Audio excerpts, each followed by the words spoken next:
Our chief reporter, Kaveh Solhekol, is with us. Kaveh, it's been a long wait for this hearing to start. What have they been accused of? You could break that down for us first. Well, I mean, these are very, very serious charges. The most serious charges are that across 9 seasons, Manchester City failed to provide accurate financial information. And also that across 9 seasons, they failed to provide accurate financial information about manager and player contracts. They're also accused of breaking UEFA's financial fair play rules across 5 seasons. Also accused of breaking the Premier League's profitability and sustainability rules across 3 seasons. And also failing to cooperate with the Premier League's investigation. So I think it's fair to say that this is the biggest trial of its kind that we've ever seen in English football. And this Premier League investigation has been going on now for almost 6 years.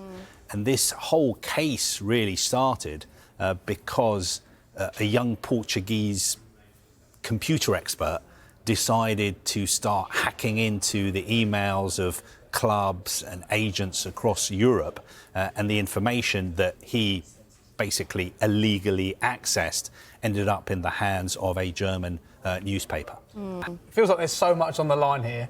What's at stake for Manchester City, but also for the Premier League as well? Well, if we start with Manchester City, I think everything is on the line because it is undeniable that under Pep Guardiola, they have become one of the most incredible teams and clubs world football has ever seen. But always there have been those people who have been saying, OK, yes, what they're doing on the pitch is incredible, but what have they been doing off the pitch? Have they been breaking the financial rules? Have they been spending more money than they should have been spending? And I think if they're found guilty of these charges, then of course people are going to look back at their successes and say, OK, they won all these titles, but you need to put a little asterisk next to them. And also what's at stake is, you know, the punishment that they could get is unlimited. This commission can punish them in whatever way they see fit. So, for instance, I don't want to scare people, but they could be relegated, they could be expelled from the Premier League, or they may be fined. But of course, they may be cleared as well. The 3-person commission may decide that, none of these charges, allegations are proven and clear them. For the Premier League, what's at stake is their credibility and also this whole system of financial regulation. We've seen, for instance, clubs like Leicester win appeals against the Premier League as well. I think that hurts the credibility of the Premier League's financial rules.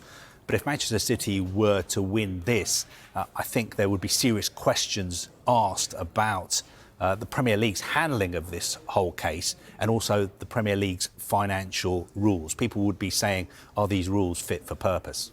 Something that always comes up is how long is this going to take? And also, will we know much about what's going on throughout the process? Unfortunately, we won't know anything. I've got a pretty good idea about where the hearing is today in London, but the hearing is secret. Nobody is allowed in there unless you're one of the lawyers. So I would love to be able to say that journalists would be allowed in so we could go in and report what is happening, but we are not allowed to do that. It's being held behind closed doors. Those are the Premier League's rules. As to how long it would take, I think this hearing will probably take about 10 weeks. It could take longer than that. But then I think after that, it will take months before we get the verdict from the Commission. And then you have to factor in that either side can appeal as well. So we could have the appeal process could take another 6 months.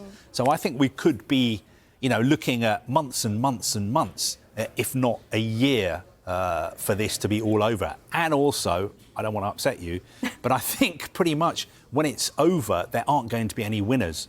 Because I think even if Manchester City were to be found guilty of these charges, I still think they would maintain their innocence. And I'm pretty sure their fans would still maintain their innocence as well. And I think if Manchester City were cleared, there are still a lot of football fans out there who would say, OK, they've got great lawyers who managed to, argue something and get them off on a technicality, but we know what they've been up to.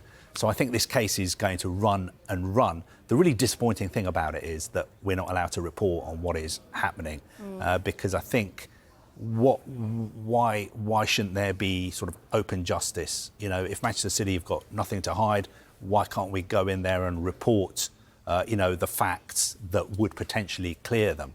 But as I said, it's the Premier League's rules. It says in the rule books, this is the process, and the hearings are held behind closed doors.